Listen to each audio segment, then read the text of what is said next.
किसी एक serial killing के ज़रिए किए गए कत्ल, और ख़ास तौर पर वो महिला हो, फीमेल, लड़की, औरत, उसके हाथों किए गए कत्ल का एक रिकॉर्ड है, और ये record Guinness book of world record में है।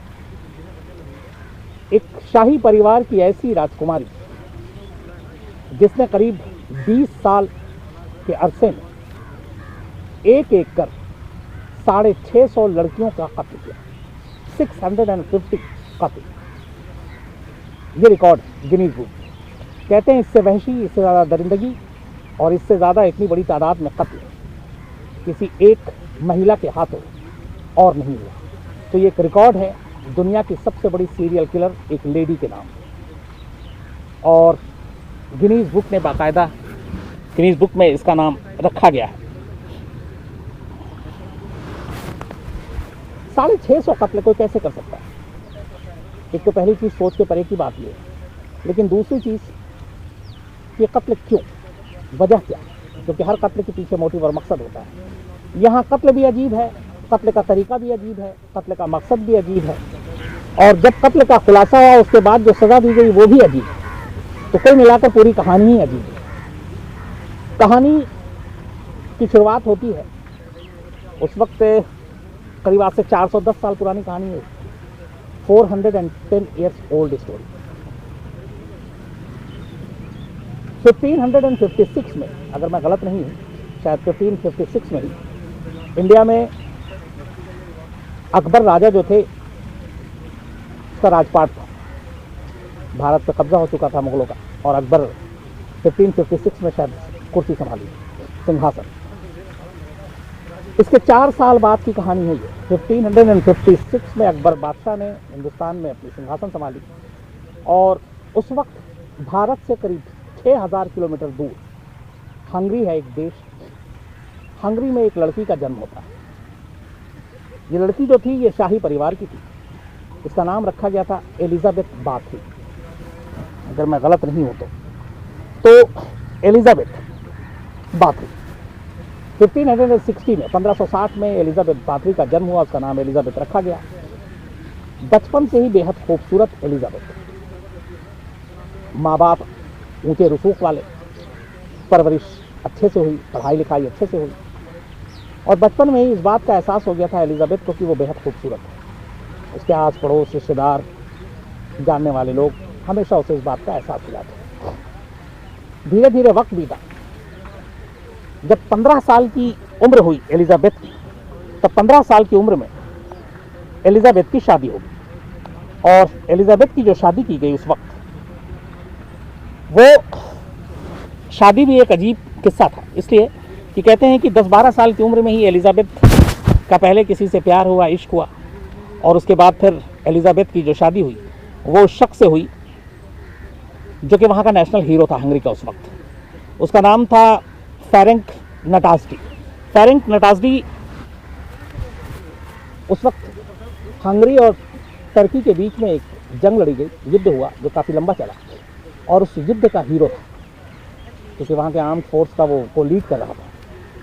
तो नटाज़डी से शादी हुई एलिजाबेथ की जब 15 साल की उम्र थी एलिजाबेथ की, और नटाज़डी उस वक्त 19 साल का ही था। शादी के बाद सब कुछ ठीक चल रहा था, और तब तक ऐसा कुछ नहीं था जिससे एलिजाबेथ का नाम Guinness book of world record में शामिल किया जाए।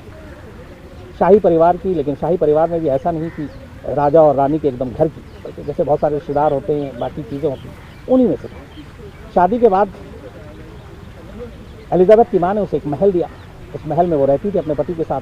पति ज़्यादातर चूँकि फौज में, वो सरहद पर दुश्मनों और ये घर से दूर रहना, और इस दौरान में अब एलिजाबेथ को थोड़ा सा ये एहसास होने लगा था कि जैसे जैसे, चूँकि वो बच्चों की माँ भी बनी, उसने 3 बच्चे पैदा किए, जैसे जैसे उम्र बीत रही है उसकी खूबसूरती और उसकी जवानी दोनों धीरे धीरे गायब हो रही है।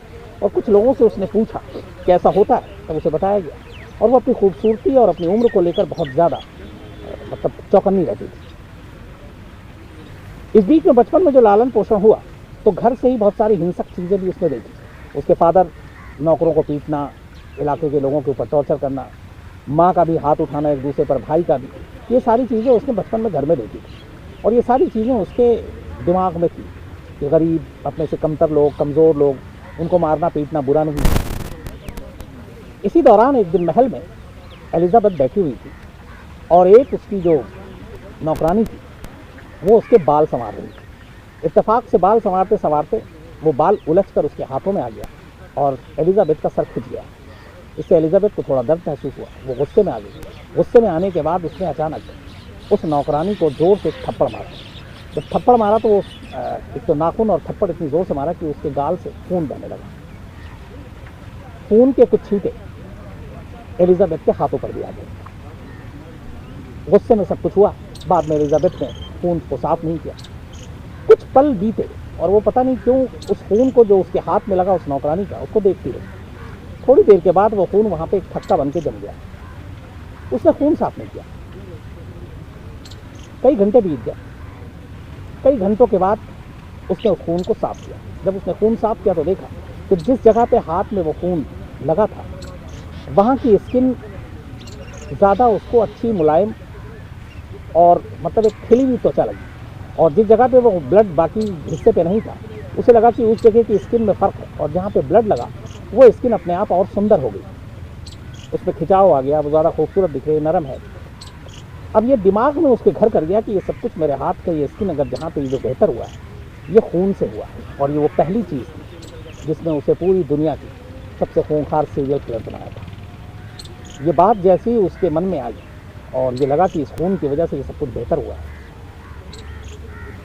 तभी उसके एक अंकल और आंटी जो दूर के रिश्तेदार, उसने उनसे जिक्र किया कि ऐसी ऐसी चीज़ ही, मैंने एक नौकरानी को थप्पड़ मारा, उसका खून मेरे हाथ पे आया, मैंने खून साफ़ नहीं किया, बाद में कई घंटों बाद साफ़ किया तो वहाँ का स्किन बहुत अच्छा हो गया था। अंकल आंटी को पता नहीं क्या सूझा, उन्होंने कहा हाँ, इंसानी खून से इंसान की उम्र बढ़ती नहीं है और आपकी खूबसूरती हमेशा जवान रहती है। ये चीज़ जैसे ही एलिजाबेथ के दिमाग में घर कर गई, उसके बाद उसने सबसे खौफनाक एक साजिश की। उसने कहा कि अगर ज़रा से इस खून से इतना कुछ हो सकता है तो फिर पूरे जिस्म में अगर ये खून लगाऊं तो उससे क्या होगा।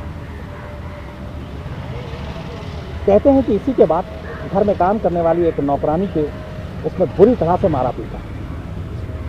मारने पीटने के बाद उसको जंजीरों से बांधा, फिर नूडल्स के ज़रिए शुरू में सुई और उसके ज़रिए उसके खून निकाले, उस खून को एक टब में जमा किया और फिर उस टब को ले जाकर बाथटब में डाल दिया। बाथटब में डालने के बाद उस बाथटब में वो कई घंटे उस खून से नहा लिया। नहाने के बाद उसे ऐसा लगा कि इस खून से नहाने के बाद उसकी त्वचा, उसकी स्किन और ज़्यादा संवर गई है और यहीं से उसे खून लग गया।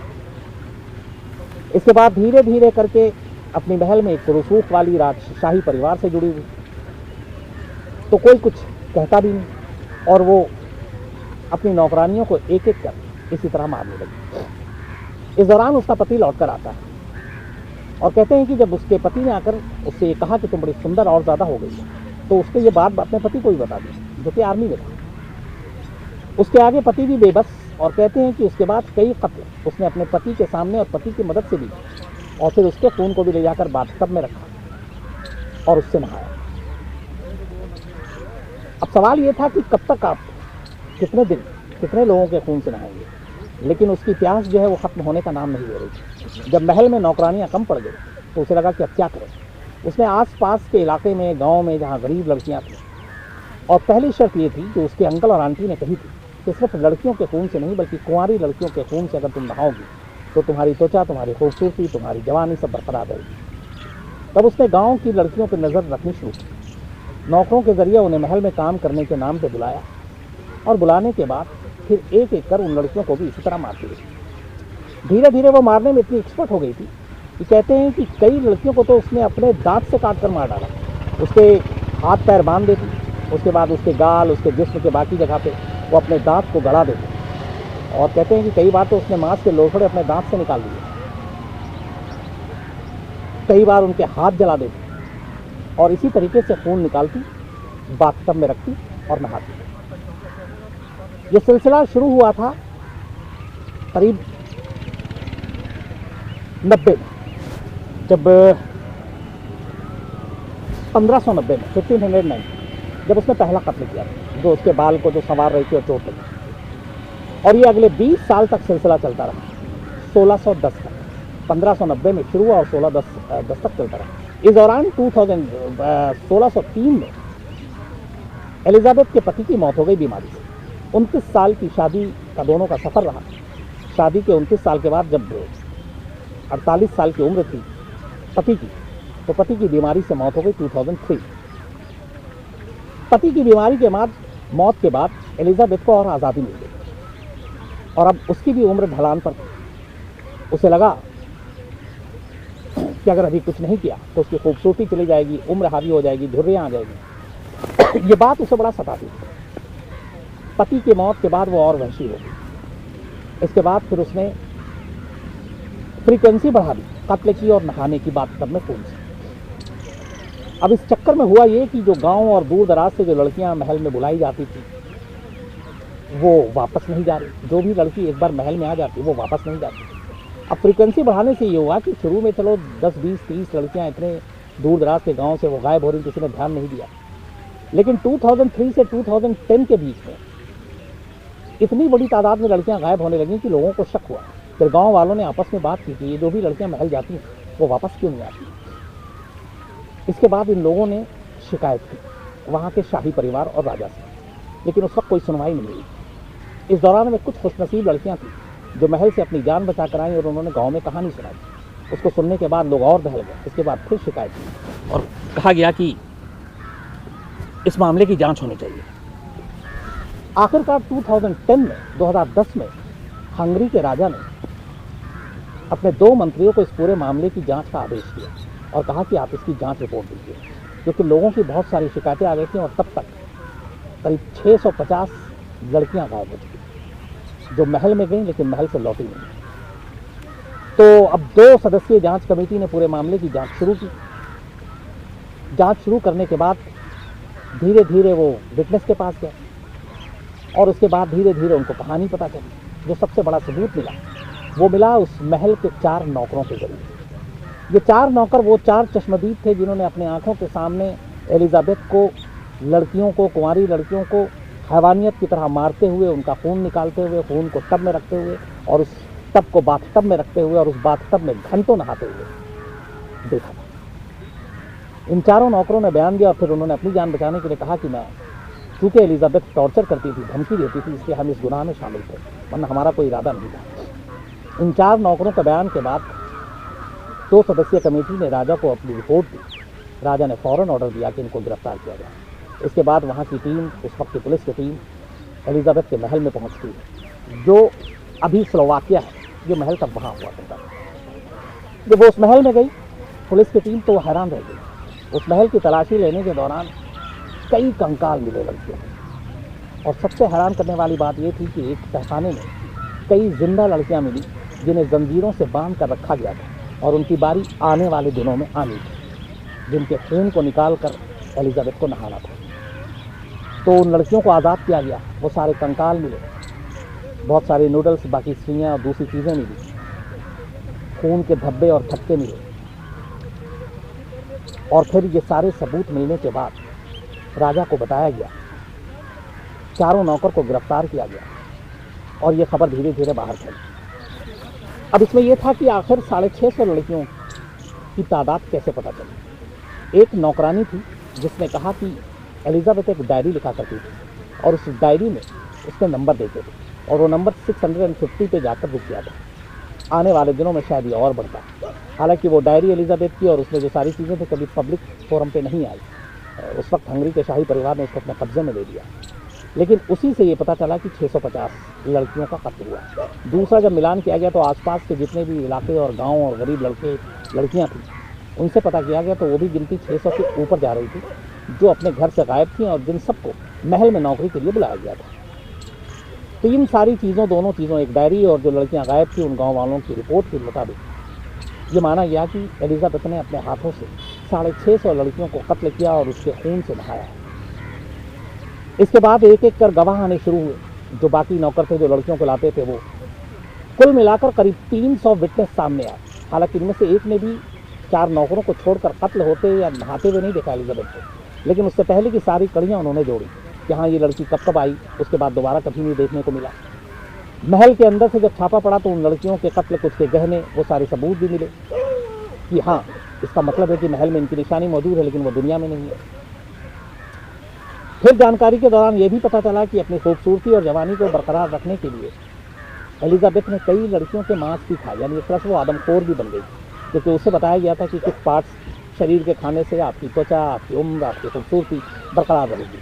तो वो अपनी खूबसूरती को मेंटेन करने के चक्कर में 650 कत्ल करने के साथ साथ एक आदमखोर भी हो गई।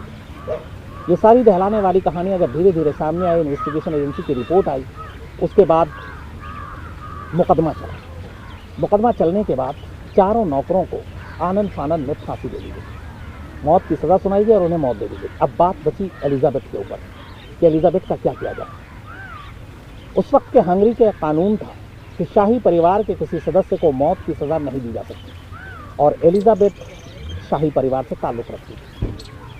इसको लेकर दबी जुबान में बहुत सारी बातें भी हुई, लेकिन पुरानी सदियों से एक कानून चला आ रहा था उनका कि शाही परिवार के लोगों को, चाहे उनका जुर्म कितना भी संगीन क्यों न हो, सजाए मौत नहीं मिलेगी। इसी कानून के आधार पर 1610 में एलिजाबेथ को उसी महल के कमरे में सख्त निगरानी के अंदर नज़रबंद कर दिया गया, ताकि ये किसी और लड़की को न मार सके।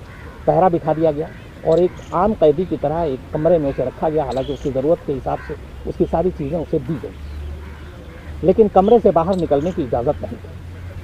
अगस्त 1610 में 1610 अगस्त का महीना था जब एलिजाबेथ को कैद किया गया उसी महल के कमरे में। 4 साल तक करीब वो इस कमरे में कैद रही। हमेशा 2000 में रहता हूँ। 1614 यानी कि कैद में रहने के 4 साल के बाद नवंबर के महीने में एक रोज़ रात को एलिजाबेथ एक गार्ड से कहती है कि उसका हाथ ठंडा हो रहा है, उसका शरीर ठंडा हो रहा है, तबीयत ठीक नहीं लग रही है। गार्ड ने कहा कि सो जाओ, सुबह बताता हूँ, किसी को भेजता हूँ, डॉक्टर जो भी होगा। ये आखिरी बातचीत थी। उसके बाद एलिजाबेथ की आवाज़ किसी ने नहीं सुनी, वो सो गई। सुबह जब उसे उठाने के लिए गया, उसको ब्रेकफास्ट देने के लिए, तो अपने उसी कैदखाने में एलिजाबेथ मुर्दा पड़ गई, उसकी मौत हो गई। जब मौत हुई एलिजाबेथ की, तब उसकी उम्र थी 54 ईयर्स, 54 साल। 1614 में उसकी मौत हुई और 54 साल की उम्र में उसकी मौत हुई। इसके बाद धीरे धीरे अब तक जिंदा रहते हुए जो कहानी सामने नहीं आई थी, वो बाद में धीरे धीरे करके ये कहानी सामने आती है।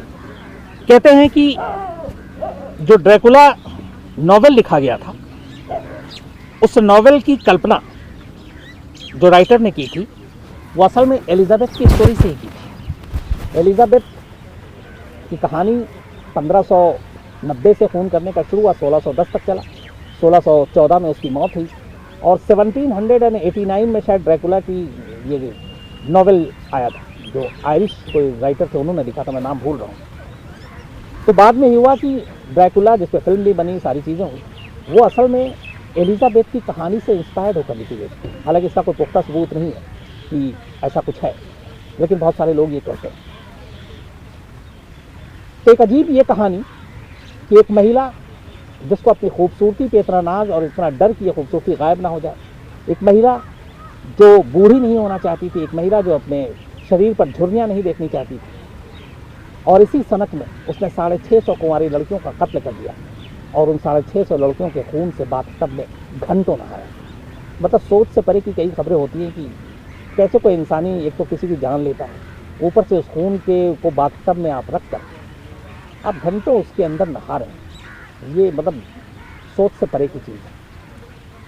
बाद में इन सारे फैक्ट्स को उसके बाद धीरे धीरे सारी चीज़ें जोड़ी गई और उसी के बाद Guinness book of world record में सबसे बड़ी सीरियल किलर के तौर पर इसी एलिजाबेथ का नाम दर्ज किया है।